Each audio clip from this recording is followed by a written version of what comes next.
Scan now. Meet Sovi, your new AI study buddy. Phospholipid bilayers are the secret to how cells move materials around efficiently. We are going to break down this transport vesicle problem in just a few seconds.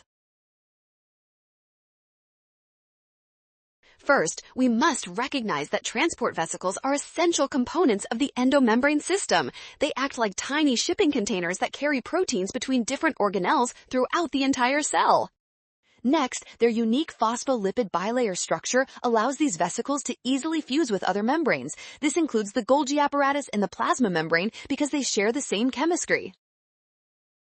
Finally, this fusion process enables the exocytosis of proteins to the outside of the cell. This perfectly matches the description in option A, making it our clear and final winner.